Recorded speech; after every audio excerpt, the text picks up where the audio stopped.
من الشیطان الرجیم بسم اللہ الرحمن الرحیم والشمس والضحاها والقمر اذا تلاها والنهار اذا جلاها واللیل اذا والسماء وما بناها والارض وما طحاها ونفس وما سواها فألهمها فجورها وتقواها قد افلح من زکاها وقد خاب من دساها صدق اللہ العلی العظیم وصدق رسولہ الکریم صلوات بر محمد و آل محمد اللہم صلی اللہ علیہ وسلم۔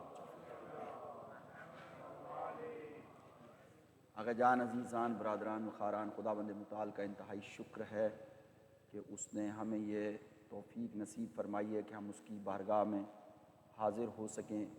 آپ دیکھ رہے ہیں کہ پوری دنیا کے اندر مصیبتوں کا دور ہے، اور خاص طور پر عالم اسلام میں، اور بالاخص غزہ، یمن، لبنان، مقبوضہ کشمیر، پاکستان، برما، افغانستان، اور ان سب چیزوں میں ایک چیز جو کامن ہے وہ یہ ہے کہ سارے جو ہیں وہ سزاوار اشہد ان لا الہ الا اللہ ہیں،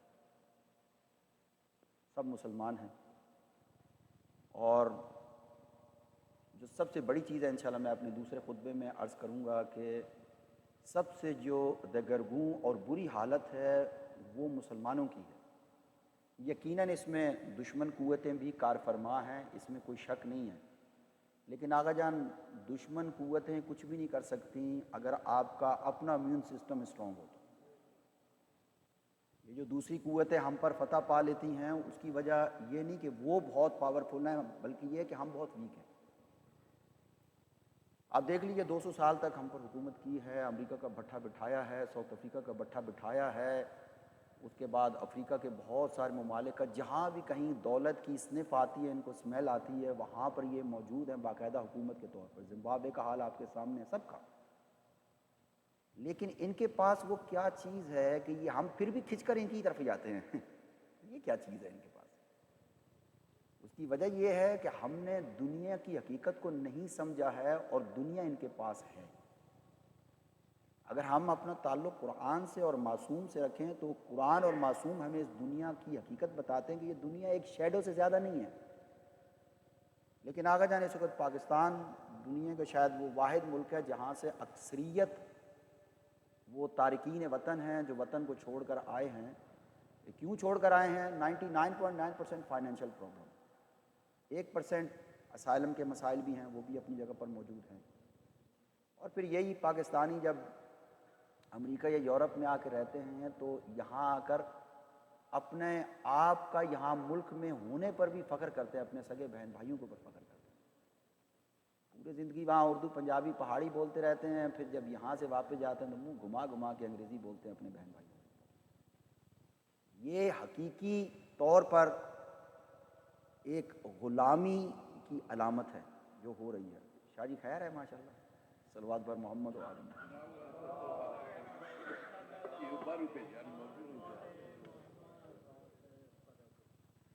ایک صلوات اور پڑھ لیجیے انشاءاللہ۔ آگے جان، میں انشاءاللہ 10-12 منٹ میں 15 منٹ میں یہ پہلے خطبے ختم کر کے دوسرے پر تھوڑا سا ایمفسائز کرنا چاہتا ہوں۔ آپ کے سامنے ایک حدیث رکھی ہے، چونکہ یہ ہفتہ چل رہا ہے، پہلے ہفتے کی پہلی سائیڈ تھی، اب دوسری سائیڈ ہے جو کہ ولادت ہائے مبارکہ ہیں صادقین کی، دو سچوں کی۔ ہمارے تمام ائمہ سچے ہیں، رسول خدا بی بی صدیقہ طاہرہ سچی ہیں، لیکن خاص طور پر جیسے زین العابدین سب ہیں، سید الساجدین سب ہیں، لیکن لقب امام زین العابدین کا ہے، اسی طرح سے صادق 14 کے 14 ہیں، لیکن ان کے اندر جو لقب دیا گیا ہے وہ رسول خدا اور امام صادق۔ اور ان میں ایک چیز کامن یہ ہے کہ لانے والے اسلام کو رسول خدا ہیں پہلے صادق، اور قیامت تک کے لیے اس کے اوپر بھرپور طریقے سے صادق اور سچی فقہ دینے والے کا نام امام جعفر صادق علیہ السلام ہے۔ آگے جان، یہ کافی ایک طولانی موضوع ہے، اگرچہ آپ کو 6 نقطے اس میں نظر آ رہے ہیں، لیکن میں اس کو سم اپ کرتا ہوں۔ رسول خدا فرماتے ہیں کہ 6 لوگ ایسے ہیں جو بغیر حساب کتاب کے جہنم میں جائیں گے۔ ایک بات یہ کنفرم ہے کہ اگر اس کو آپ الٹا کریں تو جن کے اندر یہ 6 چیزیں نہیں پائی جاتی اور ان کے اندر یہ 6 عہدے پائے جاتے ہیں تو وہ بغیر حساب کے جنت میں جائیں گے۔ ایک چیز آپ کو بتانے والا بتاتا ہے، ایک چیز آپ نے خود بھی نکالنی ہوتی ہے، یہ اس کو سمپل منطق یا لاجک کہتے ہیں۔ تو آگا جان سب سے پہلا جو شخص جہنم میں جائے گا وہ ہے امیر۔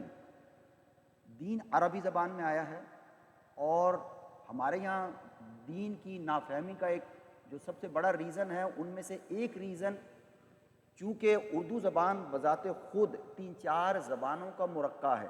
جب یہ مغل وغیرہ آئے اور انہوں نے انڈیا پہ قبضہ کیا تو ان کی فوج کے اندر ایرانی بھی ہوتے تھے، یعنی پرشیا والے، اس کے بعد ٹرکش ہوتے تھے، اس کے بعد عربی ہوتے تھے، اور اس کے علاوہ انڈین ہوتے تھے۔ یہ 4 بڑی قومیں ان کی فوج کے اندر موجود تھیں۔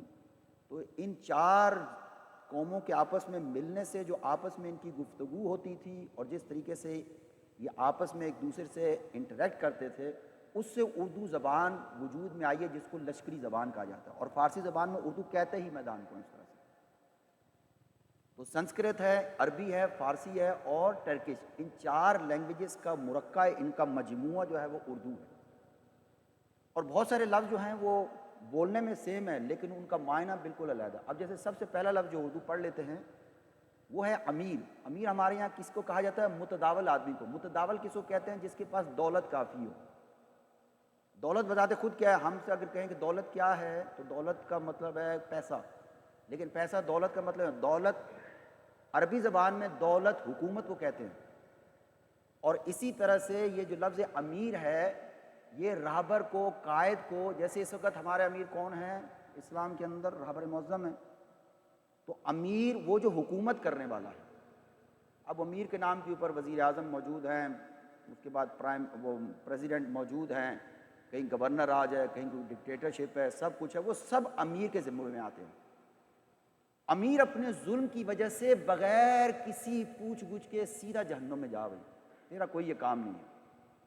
اچھا، جب ہم اس قسم کی حدیث دیکھتے ہیں تو ہمارے ذہن میں آتا ہے کہ میں تو امیر ہوں ہی، میرے انڈر تو کچھ بھی نہیں ہے۔ نہیں آغا جان، اس دنیا میں کوئی بھی شخص ایسا نہیں ہے، وہ چاہے دنیا کا غریب ترین آدمی کیوں نہ ہو، کہ وہ کسی نہ کسی امارت میں مبتلا ہے۔ مثال کے طور پر ایک آدمی ہے، اس کے پاس کچھ بھی نہیں ہے، نہ اس کے پاس پیسہ ہے، اس کے پاس جسم پر 2 کپڑے ہیں، روٹی بھی وہ مانگ کے کھاتا ہے، لیکن اس کے باوجود وہ امیر ہے۔ کس کے اوپر؟ 2 چیزوں کے اوپر، ایک اپنے جسم کے اوپر امیر ہے، ایک اپنی سوچ اور آئیڈیالوجی پر بھی امیر ہے۔ اپنی آئیڈیالوجی کو بھی آپ ایسے نہیں چھوڑ سکتے، آپ جو سوچتے ہیں اس کو آپ ایسے نہیں چھوڑ سکتے۔ یہ جسم ہے، یہ جسم آپ اس کے امیر ہیں، امیر یہاں امانت دار میں آپ لیجیے، اور آپ کو یہ اجازت نہیں ہے کہ خدا نے یہ جو ٹرسٹ آپ کو دیا ہے جسم کی صورت میں، اس کو آپ استعمال کریں۔ اب انتہائی معذرت کے ساتھ جب ہم دیکھتے ہیں خاص طور پر ویسٹرن سوسائٹی اور دوسری سوسائٹیوں کے اندر بھی، یہاں پر باقاعدہ لیگل ہے اور انڈر کور تقریباً پوری دنیا میں ہوتا ہے، جسم فروشی ہے۔ جسم فروشی کیوں حرام ہے؟ اس لیے کہ جسم آپ کا ہے ہی نہیں، یہ آپ کا نہیں ہے۔ جیسے کرائے کا مکان آپ کا مکان نہیں ہے، کرائے کے مکان میں آپ رہ سکتے ہیں لیکن کرائے کے مکان کی آپ کوئی دیوار نہیں گرا سکتے، کہیں سے کھڑکی نہیں نکال سکتے، کسی کھڑکی کو بند نہیں کر سکتے، کسی دروازے کو نہیں کر سکتے۔ اس طرح سے ہر دنیا کا شخص امیر ہے اور اس سے اس کی رعایا کے بارے میں پوچھا جائے گا۔ اگر کسی کے پاس جسم ہے، ہاں بھی جسم کو کہاں استعمال کیا؟ اسی لیے اگر کوئی شخص، ایک شخص امام صادق کے سامنے آیا، امام صادق اس وقت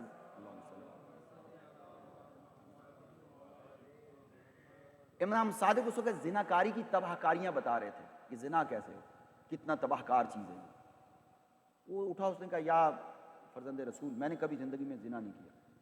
امام نے کہا بیٹھ جاؤ۔ امام نے پھر کچھ حدیث فرمائی، پھر اٹھ کے کھڑا ہوا۔ زنا کاری، فورنیکیشن، اڈلٹری، جو ہمارے ینگ بچے بیٹھے، اس نے دوبارہ اٹھ کے کہا یا فرزند رسول، میں نے کبھی زندگی میں زنا نہیں کیا۔ جب اس نے 3 لفظ زنا قرآن میں آیا ہے، ولا تقربوا الزنا، تو یہ قرآن کا لفظ ہے، یہ کوئی انڈیسنٹ لفظ نہیں ہے۔ جب اس نے علیکم السلام، جب تیسری مرتبہ اس نے کہا نا تو امام صادق نے کہا کہ خاموش ہو کے بیٹھ جاؤ۔ زنا تم کیا سمجھتے ہو کہ زنا کی جس کو تم زنا کہتے ہو وہ آخری حد ہے۔ انسان آنکھ سے بھی زنا کر سکتا ہے، کان سے بھی زنا کر سکتا ہے، منہ سے بھی زنا کر سکتا ہے، ہاتھ سے بھی زنا کر سکتا ہے، ناک سے بھی زنا کر سکتا ہے۔ اب اس کی تفصیل میں گیا تو ایک ہی بات ختم ہو جائے گی۔ سو آگا جان، امیر کون ہے؟ کوئی بھی آدمی یہ نہ کہے کہ یہ تو کسی حکومت والے سے بات ہو رہی ہے، مثال کے طور پہ یہ شہباز شریف کی بات ہو رہی ہے، یہاں پر جو ہے یہ ڈونلڈ ٹرمپ کی بات نہیں۔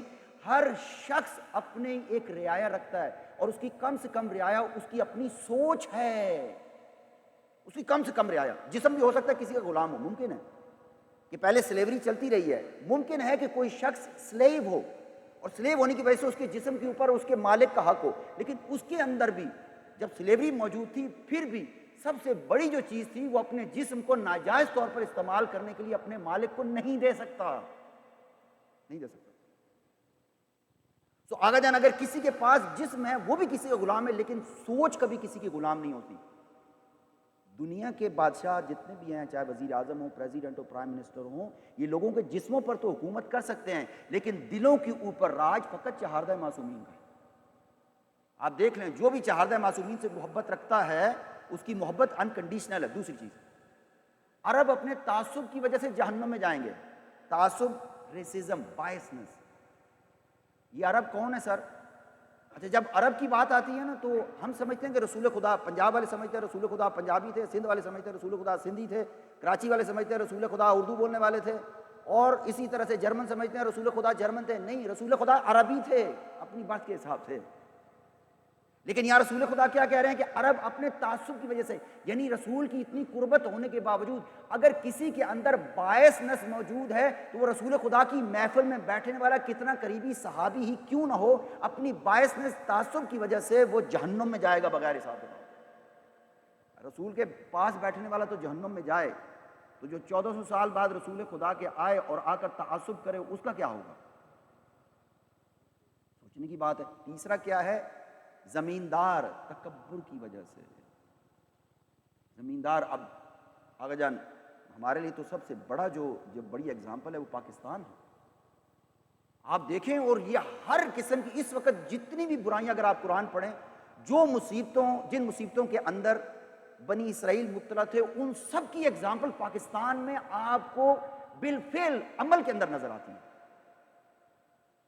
آئیے میں 2-3 آپ کے سامنے مینشن کرتا ہوں. اندرون سندھ کے اندر وڈیرا نظام موجود ہے. وڈیرا نظام جو پنجاب میں چودھری نظام ہے, وہ چودھری صاحب شکر نہیں بیٹھے ہوئے. وڈیرا نظام ہے. وڈیرے میں کیا کرتے تھے؟ مثال کے طور پر اگر ایک کزن جو ہے وہ 5 سال کا ہے اور اس کی کزن جو لڑکی ہے وہ 20 سال کی ہے, اس کی شادی کرا دیتے تاکہ زمین باہر نہ جائے. اگر کوئی قریبی کزن موجود نہیں ہے, زمین باہر چلی جائے گی, اور وڈیرا صاحب کی ایک ہی لڑکی ہے تو اس کی شادی قرآن سے کرا دیتے ہیں. ابھی بھی موجود ہے یہ کہ قرآن گھر میں پڑھا, یہ قرآن کی نعوذ باللہ اس کا قرآن سے تعلق.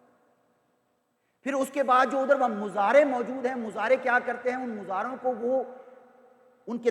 وہ زر خرید غلام کی طرح استعمال کرتے ہیں. ان کو ہائی پرائسز کے اوپر انشور کرا کے, ان کا ایکسیڈنٹ کرا کے, ان کو قتل کرا کے ان کی ساری اماؤنٹ اپنی تجوری میں ڈالتے ہیں. ابھی بھی موجود ہے.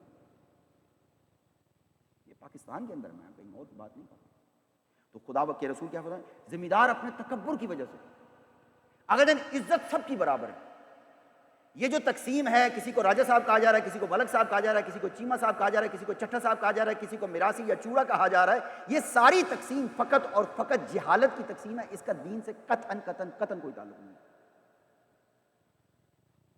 چودھری صاحب جہاں چاہیں تصرف کریں, بھوکے شیر کی طرح جائیں اور جا کر جس عزت کو چاہے اجاڑ دیں, لیکن اگر کوئی ان کے حساب سے چھوٹی کاسٹ والا ان کے گھر میں عزت سے رشتہ مانگنے بھی آ جائے تو اب چودھری صاحب کا مسئلہ ختم ہو گیا.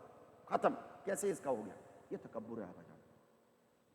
اور امام صادق علیہ السلام فرماتے ہیں کہ جس نے تکبر کیا, اگر اس کے دل کے اندر رائی کے دانے کے برابر بھی اگر ایروگنس, پرائڈ, تکبر موجود ہوا, خداوند متعال قیامت میں اس کو ایک چھوٹی سی چونٹی کے سائز کے اندر معشور کرے گا. پورے کے پورے جتنے بھی وہاں پہ لوگ ہوں گے وہ سب کے پیروں کے نیچے کچلا جائے گا, اور جب وہ کچلنے کے بعد جب اس کا وقت آئے گا حساب کا, تو بغیر حساب کے خدا کہے گا سیدھا جہنم کے اندر. کہ تکبر اللہ کی رضا ہے. تکبر کسی کو زیب ہی نہیں دیتا. اگر جان جو کھانا کھاتا ہو, پھر ٹوائلٹ کے اندر جاتا ہو, پھر سوتا ہو, پھر اس کے بعد روتا ہو, جس کے اندر یہ ساری کمزوریاں موجود ہوں, اس کو تکبر کیسے سجتا ہے؟ امیر المومنین کیا فرماتے ہیں؟ امیر المومنین ناج البلاغہ میں فرماتے ہیں کہ ایک انسان تیری 3 حالتیں ہیں. تیری ابتدا نطفہ گندیدہ ہے, آپ سمجھتے ہیں میں کیا عرض کر رہا ہوں؟ پھر تیری پوری زندگی پیشاب کا مرتبان ہے, غلاظت کا. 4 نجاستیں ہیں, ابھی مولانا صاحب اپنے اندر لیے کھڑے ہوئے ہیں. 4 نجاستیں. عین النجاسہ, آپ پہلا چیپٹر کھولیں, تقلید کے بعد طہارہ کا چیپٹر ہے. طہارہ کے سب سے پہلے پیج کے اوپر 11 نجاسات کا جو ہے, اس میں یہ 4 نجاستیں آپ کے سامنے لیے میں کھڑا ہوں. آپ سب کے, ہم سب کے جسم میں موجود ہیں. تکبر کس چیز کا بھائی؟ اس کے بعد رسول خدا فرماتے ہیں تاجر اپنے جھوٹ کی وجہ سے بغیر حساب کے جہنم میں جائے گا. تاجر، ٹریڈر. آقا جان رسول خدا جب گئے تھے، بی بی خدیجہ سلام اللہ علیہ نے آپ کو بھیجا تھا اور آپ 25 سال کے نوجوان تھے اس وقت، تو میسور نام کا ایک جو غلام تھا اس کو کہا تھا کہ تم کوئی کام تم نے نہیں کرنا ہے، اپنے ہاتھ میں تم نے نوٹ بک رکھنی ہے اور جو بھی رسول یہ اس وقت رسول ظاہراً آپ نے اعلان نہیں فرمایا تھا، کہا جو بھی محمد مصطفیٰ جو بھی عمل کریں، جو بھی جملہ کہیں، اس کو لکھتے رہنا اس کو. وہ جب واپس آیا تو جناب خدیجہ نے اس کے لکھے ہوئے کو جب رسول خدا کو پڑھا تو رسول خدا کی سیرت تھی، اور رسول خدا کی سیرت حضرت خدیجہ اپنے وقت کی سب سے بڑی عالمہ تھی توریت، زبور اور انجیل کی. جب رسول خدا کی انہوں نے وہاں پڑھی تو انہوں نے بے اختیار کہا کہ یہ وہی ہے، یہ وہی. اور پھر آپ نے اپنا وہ بھیجا. اس میں ایک نقطہ جو میں عرض کرنا چاہتا ہوں کہ رسول خدا کے بارے میں اس نے غلام نے کہا کہ رسول خدا کبھی بھی بھاگ کر نہیں جاتے تھے، جلدی نہیں جاتے تھے، گاہک کو نہیں بلاتے تھے، اور جب بھی کوئی چیز بیچتے تھے تو اس چیز کا فالٹ پہلے بتاتے تھے کہ اس کے اندر یہ فالٹ ہے. ہم بتاتے ہیں آگے جان، ہم تو کہتے ہیں ایسے تو ڈولی پا دے بھی راج مردی جب مر بن جائے. یہ آگے جان محمد مصطفیٰ کون ہیں؟ محمد مصطفیٰ وہ ہیں جو اپنے دشمن کے اوپر بھی رحم کرتے ہیں. ہم کس کی رعیت ہیں؟ اس کے بعد 5واں ہے علماء اپنے حسد کی وجہ سے جہنم میں جائیں. آقا جان ایک ہمارے بزرگوار عالم دین آیت اللہ اجتہادی ابھی 2-4 سال پہلے یا 5 سال پہلے فوت ہوئے ہیں. آقا جان یہ عالم دین، ان کی کلپس موجود ہیں، ہے فارسی میں. یہ 5 یا 6 منٹ کا ان کا درس ہوتا تھا. آپ یقین کرتے جب ان کا ہم کو درس سنتے تھے نا، پورے کھڑے ہوتے تھے، بدن کے بال اور آنکھیں بھری ہوتی تھی. اکثر اسٹوڈنٹس 4 یا 5 منٹ سے زیادہ گفتگو نہیں کرتے. انہوں نے کتابیں لکھی ہیں. تیسری کتاب کا نام ہے میرے ذہن میں نہیں ہے، ایک احادیث الطلاب ہے اور ایک احادیث العلماء ہے. یہ تقریباً 800-900 پیجز کی کتاب ہے احادیث العلماء طلاب، یعنی طالب علموں کے لیے انہوں نے کہ طالب علم کس طریقے سے اپنے آپ کو بچا کے رکھے. علماء کی سب سے بڑی آفت عالم ہے.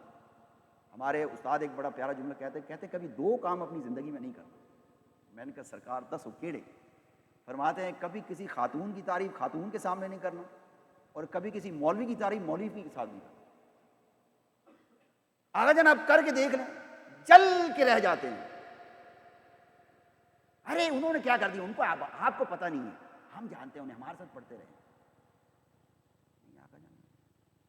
انسان ہے، انسان کے اندر خدا نے بدلنے کی کیپیسٹی رکھی ہے، اور یہ کیپیسٹی ہر انسان میں موجود ہے.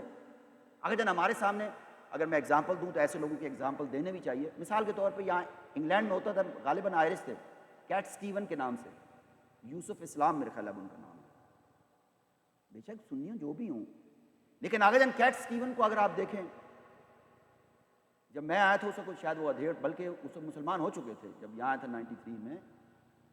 ہر لحاظ سے زندگی کی ہر رعنائی موجود تھی، اور انتہائی گڈ لوکنگ انسان بھی ہر لحاظ سے.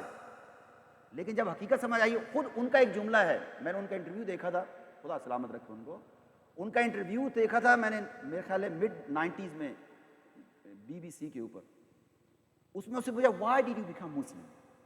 He said once I went for holidays and I was swimming in the sea and suddenly I found myself few miles into the sea and I was so tired. میں بہت تھک گیا تھا تو میں لگا تھا کہ مر جاؤں گا، میں واپس جا نہیں سکتا، میرے ہاتھ پیر بالکل گر گئے. 2-3 میل میں اندر پانی میں نکل گیا، واپس تیر کے آنا مذاق تو ہے نہیں. تو میں نے آسمان کی طرف منہ کیا اور میں نے کہا کہ God if you exist, if you save me I will work for you. کہتے ہیں ایک موج نے مجھے اٹھایا اور اٹھا کر مجھے کھڑا کر دیا شور کے اوپر، ساحل کے اوپر. جان خدا کو ہم بلاتے نہیں ہیں. جب حضرت موسیٰ کو کہا فرعون نے کہ فرعون میں تیرے رب پر ایمان لے آیا، تو مجھے اس پانی سے بچا لے، جب وہ ڈوب رہا تھا، حضرت موسیٰ علیہ السلام نے کہا کہ اب وہ وقت نہیں ہے. تو خدا نے کہا کہ اے ابراہیم، معاف کیجیے گا، اے موسیٰ، اس نے تجھے بلایا، اگر مجھے بلایا تو میں اب بھی فرعون کو بچا لیتا.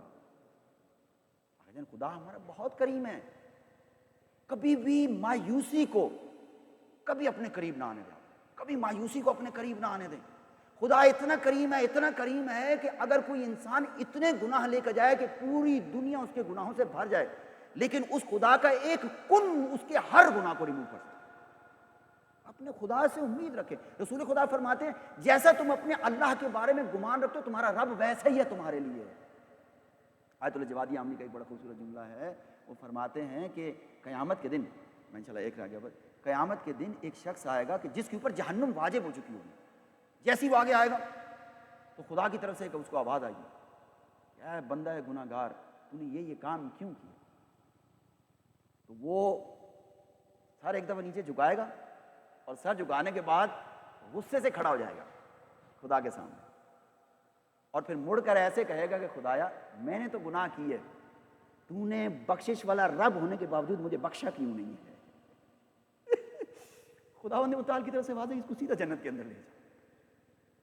آگے جن اپنے رب کی محبت کی طرف آئیے۔ یہ رب کی محبت کیسی محبت ہے کہ اس کے لیے حسین ہر چیز قربان کر کے اپنا سر بھی دے دیتا ہے، حضرت زینب کی چادر بھی دے دیتا ہے، اور اس کے باوجود نوک نیزہ کے اوپر اسی اللہ کا فرمان قرآن پڑھتا ہے۔ اپنے رب کی محبت کی طرف آئیں۔ آگا جان یہ دنیا ہم سے پہلے کسی کی نہیں ہوئی، نمرود کدھر ہے، شداد کدھر ہے، فرعون کدھر ہے، بڑے بڑے حجاج بن یوسف، بسر بن ارطاد، یہ وہ بہت سخت قسم کے ظالم تھے، آج کہاں ہے ہٹلر؟ آگے جان اس دنیا سے بس اتنا نہیں رکھیں گے جتنا گزرنا ہے۔ آپ سے پہلے بھی بہت آئے ہیں، اب یہ بزرگوں میں بیٹھے ہیں، پوچھیں جو میرے بھی باپ کی جگہ پر ہیں، آپ ان سے پوچھیں، یہ جب آئے تھے انگلینڈ کے اندر، یہ 18-15 سال کے نوجوان نوخیز لڑکے تھے آپ لوگوں کی طرف، آج ان سے پوچھیں زندگی کہاں گئی؟ جان زندگی ایسی ہے، آپ ریت کو اپنے ہاتھ میں پکڑ کے جتنا بھی اس کو زور سے دبائیں ریت پھر بھی گرتی رہتی ہے۔ ریت سینڈ کی بات کرتے ہیں۔ آگے جان چھٹا کیا ہے؟ مالدار کنجوسی کی وجہ سے۔ آگے جان سخاوت اتنی پیاری چیز ہے، اس کے لیے میں صرف ایک مثال عرض کرتا ہوں کہ جب حضرت موسیٰ علیہ السلام واپس آیا اور دیکھا کہ سامری نے سب کو شرک کے اوپر لگا دیا ہے، تو اس وقت حضرت نے جب ہاتھ اٹھائے بد دعا کے لیے، نبی کی دعا اور بد دعا مستجاب ہوتی ہے، اسٹریٹ اوے ہوتی ہے۔ جیسی ہاتھ اٹھایا خدا کی طرف سے حکم آیا موسیٰ اس کے خلاف بد دعا نہ کرنا۔ حضرت موسیٰ نے ہاتھ گرا دیا، اور اس آدمی نے شرک پیدا کیا، اور شرک کے بارے میں خداوند متعال کیا فرماتا ہے؟ ان الشرک لظلم عظیم۔ لیکن آواز آئی کہ موسیٰ اس کے لیے بد دعا نہیں کرنا۔ کہا مالک اس نے تو شرک، سب کو مشرک بنا دیا۔ کہا اس کے اندر ایک بہت اچھی عادت ہے جو مجھے بہت پسند ہے، وہ یہ کہ یہ سخی بہت ہے۔ خدا اپنے دشمن کو بھی سخاوت کی وجہ سے چھوڑ دیتا۔ آگا جان اپنی ہمت کے مطابق سخاوت کریں۔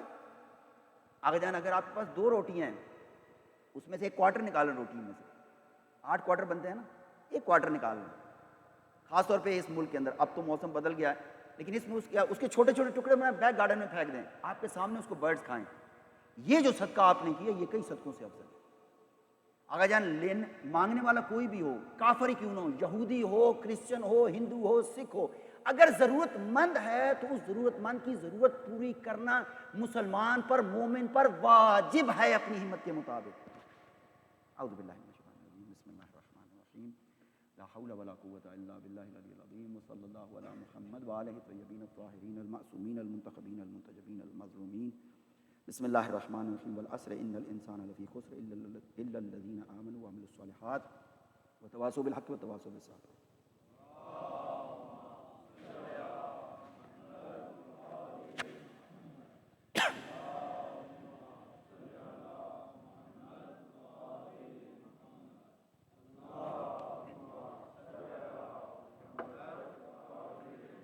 اعوذ باللہ من الشیطان الرجیم، بسم اللہ الرحمن الرحیم، لا حول ولا قوة الا باللہ العلی العظیم، وصلی اللہ علی محمد وآلہ الطیبین الطاہرین المعصومین المنتخبین المنتجبین المظلومین، الصلاۃ والسلام علی خاتم النبیین ابوالقاسم محمد المصطفیٰ وعلی المرتضیٰ وفاطمۃ الزہراء وحسن بن علی وحسین بن علی وعلی بن حسین ومحمد بن علی وجعفر بن محمد وموسیٰ بن جعفر وعلی ابن موسیٰ رضا ومحمد بن علی وعلی ابن محمد وحسن بن علی العسکری وزکی والخلف القائم الحجہ المنتظر والمنتظر۔ میرے مالک ہماری یہ قلیل ترین کوشش تو اپنی بارگاہ میں عبادت قبول فرما۔ میرے مالک ظہور امام زمانہ میں تعجیل فرما، تمام نعمتائے الہیہ کے شکرانے کی توفیق عنایت فرما۔ آگے جان پاکستان میں چاہے مینجمنٹ کی وجہ سے جس وجہ سے بھی ہے، پاکستان کے حالات بہت زیادہ خستہ ہیں، خاص طور پہ سیلاب زدگان کی وجہ سے، اور جو ہماری سرائکی پٹی ہے اس طرف بہت زیادہ حالت خراب ہے، اور آغا سیستانی کا بھی فتویٰ ہے کہ آپ آدھا سہم امام جو ہیں ان کے لیے دے سکتے ہیں، اگر جو آغا سیستانی کے مقلدین ہیں تو انشاءاللہ تعالیٰ ان کی آپ امداد فائنینشلی بھی کر سکتے ہیں، ضرور کیجیے. ہماری کمیٹی سے عابد میں نظر آئے تھے مجھے، تو انشاءاللہ عابد سے اور دیگر ان سے بات کیجیے اور ایک اچھے طریقے سے جو بھی کر سکتے ہیں اس جمعے اگلے جمعے جس طرح بھی کر سکتے ہیں، اور ان کے لیے دعا کیجیے خداوند متعال ان کی مشکلات کو دور فرمائے. خداوند متعال جتنی بھی مظلومین دنیا میں موجود ہیں ان سب کی انشاءاللہ تعالیٰ حفاظت فرما. صلوات بر محمد و آل محمد.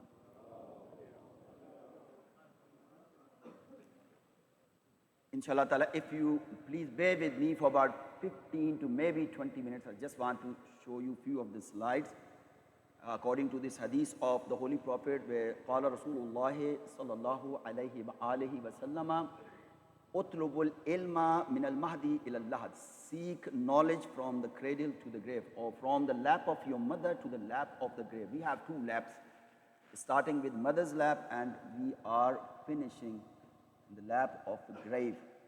This grave lap is basically the lap of Allah subhanahu wa ta'ala. So that's an even better place than this. And especially when we see these kind of circumstances around the world. And unfortunately, if we are not able to perform our wajibat, our duties, then there is a great problem. So why did I choose this? Because inshallah ta'ala, in a couple of weeks' time, we will be starting pre-Hoza here. Now here, the Holy Prophet says that you must seek knowledge. So it is for every brother and sister, doesn't matter what age you are. We have a pre-Hoza here, which is 1 day a week, every Saturday, between 2.5 to 3 hours. This time we are thinking to keep 3 hours a week only for Saturday. Inshallah ta'ala, you can get the detail from myself or Brother Azhar. I think you might see the numbers. So what we do in this Hoza, I have to go quickly, and the one, alhamdulillah, whose first language is English, inshallah ta'ala, you quickly read this. So this is the introduction for September 2025. There are few of the questions for us. These questions comes into every single human being mind. It doesn't matter if you are male or female, Muslim or non-Muslim. The very first question, what is life?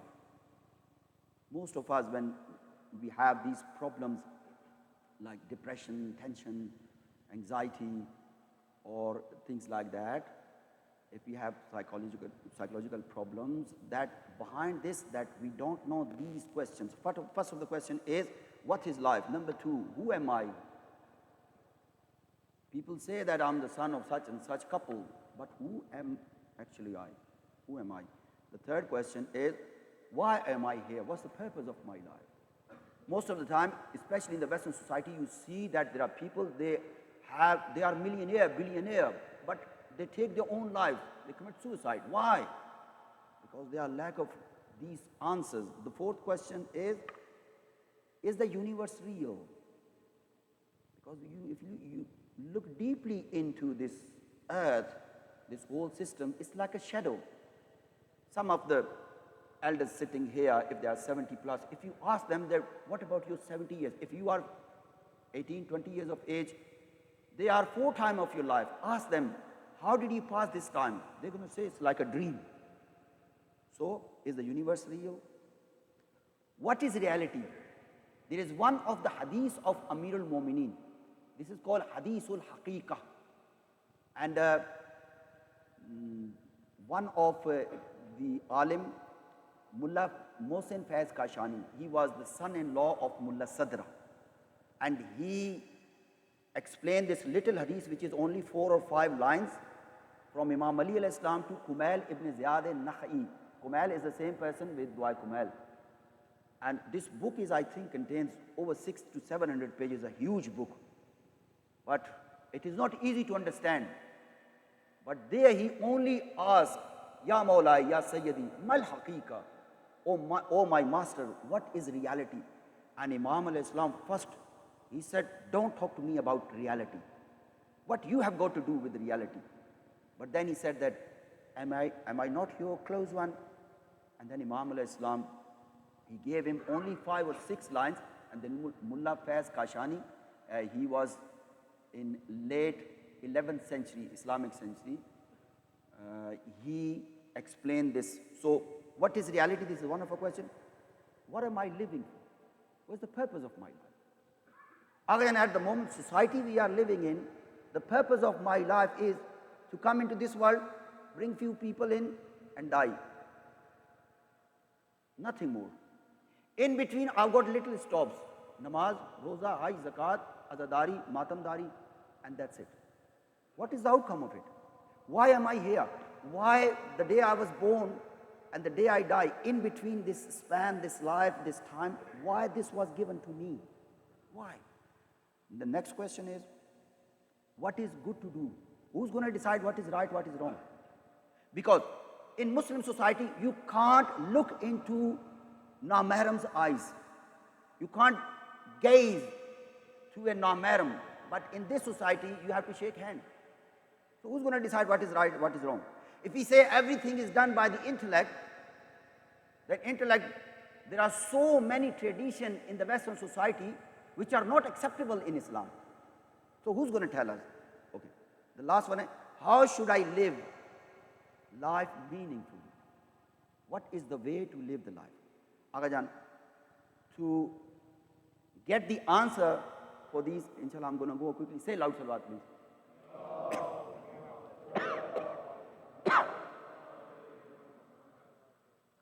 Those questions could be more than that, but I picked up the most important question, which is for almost every person who is with the intellect.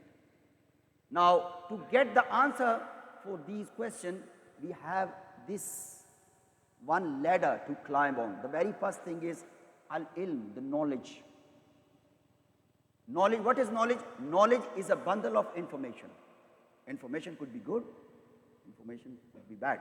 So the very first thing is al-ilm, the knowledge. And then the second one is at-ta'aqqul.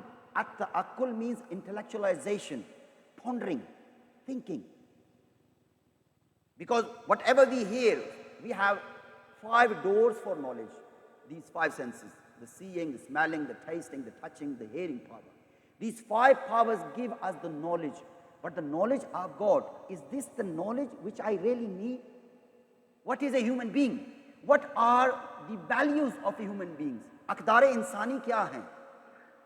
What are the things which are negative attributes of a human being? I must get rid of those things.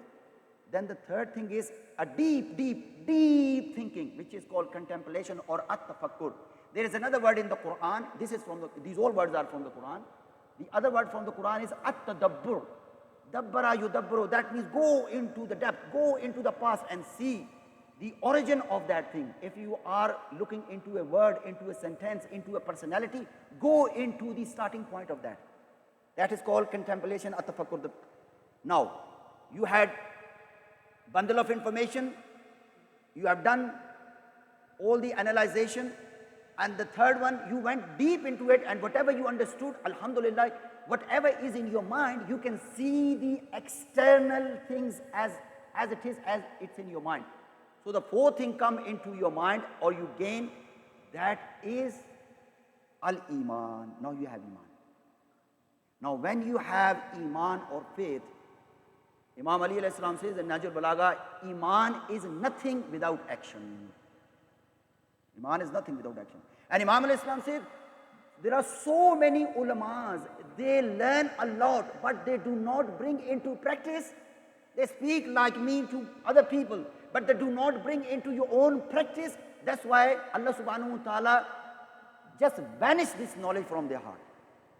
And every single person sitting here, you are an alim. If you are a plumber, you are mustahid of plumbing. If you are an electrician, you are mustahid of electricity. If you are an engineer, whatever you have, because in this world we need all the things. If I'm not a plumber, I can't do anything to do with the plumbing. I only can speak and show you something. This is my expertise, if it's called expertise. So the next thing is al-amal. Al-amal. If we have these 5 things, inshallah ta'ala, then this knowledge will help us. Islamic sciences or Islamic studies or Hawza studies, basically, that is divided into 3 big folders. Then underneath these folders, there are several tools to learn and understand. Then you will be able to open the door. First is aqaid, which is called beliefs. The second one is ahkam. I put akhlaq in the middle. Aqaid and ahkam, that is to do with learning. But action falls in between. If you take away akhlaq, the morals of aqaid and laws, then among the Muslims you create Daesh. So akhlaq, and this is akhlaq. I give you just one example quickly for akhlaq of Imam Khomeini. When he became Wali Faqih back in 1979, one of his classmates who was a great teacher of the time for akhlaq, and he used to go to his class. But first time when Imam Khomeini reached there, he was scared and he stood up. He said, please don't do this. I'm here as a student of you because you are the teacher of akhlaq. And akhlaq doesn't matter if you are 100 years old, we need akhlaq. آج ہمارے معاشرے کے اندر, ہماری society کے اندر, ہماری family کے اندر جو سب سے بڑی بدبختی ہے, جو طلاقیں ہوتی ہیں یا بچوں کے بیہیویئر ٹھیک نہیں ہے, صرف اور صرف اخلاق نہ ہونے کی وجہ سے. اگر جن ہم ایک دوسرے کو کسی اچھی نام سے بھی بلاتے. Among the Arab there is a great thing. They never call the person lady or gents. They never call them by their name. They always call by their kunya. Like Qasim, Abu Qasim. اور یہاں ہم کیا کہتے ہیں؟ محمد ہے, کتنا پیارا نام ہے, معذرت کے ساتھ محمدو. سب دیکھیں, بلکہ وہ ہم بھی نہیں کہتے خیر محمدو. آقا جان اس چیز نے ہماری پوری قوم کو بڑا غرق کر دیا. Because of these morals we are absolutely nowhere. We talk about morals, but in our daily life, unfortunately, we are not there. Okay, next thing, we have two of the main ideologies. There are so many ideologies. One is the theory of evolution. I'm not going to go now. Here, if you see, please concentrate on the middle box. In the middle box, what is the centric point? Human being. What is the starting point of human being? A chimpanzee. وہ معذرت کے ساتھ ہے, ایک استاد جو ہے وہ اس نے بتایا کہ جو ہے انسان کیا ہے, what is a human being? A teacher was explaining, and one of our students stood up and he said, sir, my father said that we are the children of a chimpanzee. I said, oh, I'm not talking about your family. So yes, what is the centric point for the materialistic world? Is starting from a human being, finishing on a human being. So what is the journey? From A to B, from Luton to Harpenden, from Luton to London, from Luton to America, and that's it. Nothing in the roots and nothing after the death. And you have main things are here. You need to know these things, Aghajan. I'm not against these things. Alhamdulillah, I've done some of the things. You need to know these things. But what is the reality of mine as a human being? Now the second Islamic ideology, what does it say? What is the centering point? Allah. اگر ایک دفعہ کہیں اللہ, عجیب سی چاشنی آتی ہے منہ کے اندر. یہ اللہ وہ اللہ ہے جس کے لیے حسین کچھ بھی بچا کے نہیں رکھتا ہے. یہ اللہ وہ اللہ ہے کہ جب امام علی علیہ السلام کے سر میں ضرب لگتی ہے اور سر دو پارا ہوتا ہے تو کہتا ہے فزت ورب الکعبہ, یعنی اللہ. جب خدا سینٹرک ہے, اب یہاں پر دنیا کی محبت کیا کرے گی, محبوبہ کی محبت کیا کرے گی, گاڑی کی محبت کیا کرے گی. اگر جان then we have centering point Allah subhanahu wa ta'ala. And why the centering point? Inna lillahi, we are from Allah subhanahu wa ta'ala, wa inna ilayhi raji'un, and we are going back to Allah subhanahu wa ta'ala. And these all things you see, the beliefs, the Islamic jurisprudence, Islamic ethics, and this is like Quran. Then we have 6 different tools to learn Quran, Hadith, Islamic history, Islamic mysticism, government and politics, which we have left for all the corrupt people of the world. جو بھی دنیا کا سب سے بڑا بدماش ہے وہ حکومت کرے. If you don't have that last point, second last point, government and politics in your hand, Islam will not help you in this world and will not help you in the hereafter. Clearly, لکھ لیں, بے شک قیامت میں پکڑ لینا مجھے اس بات. And the last one is anthropology. What is a human being? So that's the thing. And next one, these are the subjects, inshallah, we have in our House of England, which is in Wilson Green. And we only go for few of them, as you can see in the blue. Islamic laws, ahkam, Islamic theology, Islamic ethics, and spirituality. We will bring few more. So inshallah ta'ala, in a couple of weeks, we are starting this. And if you want to do in Urdu, unfortunately, there are so many teachers available in Urdu as well. And if you want to do in English, we normally do in English. So please, if you have time, or if you don't have time, please bring some time with yourself. آغا جان آگے بڑھیں اور ان چیزوں کو سمجھیں. آخر میں صرف یہ کہوں گا, آغا جان, unfortunately what's happening these days, that the thing which is called knowledge, the very first point, if you remember those points, al-ilm, unfortunately around the world, apart from very few, you can count them on your finger, around the world, especially Urdu, Punjabi, Pahari, Saraiki background, nobody is talking about knowledge from the pulpit. No one. No one talking. The same thing which I heard 50 years back, same thing I'm hearing now. First I was hearing in Punjabi language, then Saraiki language, Sindhi language. Now I'm hearing the same thing in Urdu and English. Agha Jan, whenever you have the opportunity, please come and encourage your ulamas, push your ulamas nicely and politely so they can speak about the knowledge of Masumeen. Agha Jan, Amir al-Mu'mineen, the last years of his life, he used to beat his chest like this and said, Ha huna ilmun jamma. There is an ocean of knowledge within the chest of Ali alayhi salam. But when people come to me, they ask me all the worldly things. فلانا وظیفہ کیا ہوگا, فلانا وظیفہ کیا ہوگا, بچہ پیدا نہیں ہو رہا, لڑکی پیدا نہیں ہو رہی, کار نہیں خریدی جا رہی, شادی نہیں ہو رہی. مانگے, یہ کوئی بڑی بات نہیں ہے. But this is not the most important thing. If you simply live your life, these things will come to you itself. All of them. اگر معصومین کی معراج کیا ہے, آخری جملہ انشاءاللہ تعالیٰ, کہ ساسا ابن سوہان کہتے ہیں کہ امیر المومنین کو کتنی محبت تھی علم سے. How much love Imam Ali alayhi salam had towards knowledge. When he was on his shahada bed and he was in such a pain, because the doctor of that time, he said, Ya Ali, it is only you who is still alive. The amount and the severeness of the poison will not allow any human being to live like you. And he was in such a pain, and he said to Imam Hassan Mustafa, Hassan, ask everyone to leave because my daughter wants to come and I have very short time. So Sasa ibn Suhan, he went outside and he sat next to the wall outside the house, and he started crying. Imam Ali alayhi salam asked Imam Hassan Mustafa, Hassan, who's crying? He said, this is your companion, very close companion, Sasa ibn Suhan. Sasa ibn Suhan was such an orator. He was such an orator that Amir al-Mu'mineen used to ask him to do takreer before me. So this Sasa ibn Suhan was outside. Imam Hassan Mustafa went and said, Sasa, why are you crying? He said, I know this is the last time of my Mawla. I want to spend some time with my Mawla. And he said, but Imam alayhi salam is in pain. He said, I just want to have one question. Sasa said, I went there and I asked a question about knowledge. And suddenly I saw there was such an eagerness on the face of Amir al-Mu'mineen, and he sat back and he started speaking about that, even though he was in pain. اگر اس علی کے ماننے والوں کو اگر کوئی بھی آدمی آ کر بے وقوف بنا جائے کسی نام کے اوپر, کیا کہیں گے اس کو؟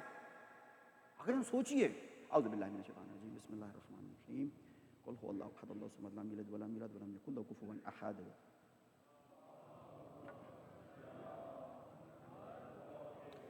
اللہ اکبر, اللہ اکبر, اشہد ان لا الہ الا اللہ, اشہد ان لا الہ الا اللہ, اشہد ان محمد رسول اللہ, اشہد ان محمد رسول اللہ, اشہد ان علی ولی اللہ, اشہد ان علی حجۃ اللہ. حی علی الصلاۃ, حی علی الصلاح, حی علی الفلاح, حی علی الفلاح, حی علی خیر العمل, حی علی خیر العمل, قد قامت الصلاۃ, قد قامت الصلاۃ. اللہ اکبر, اللہ اکبر, لا الہ الا اللہ, اللہ اکبر.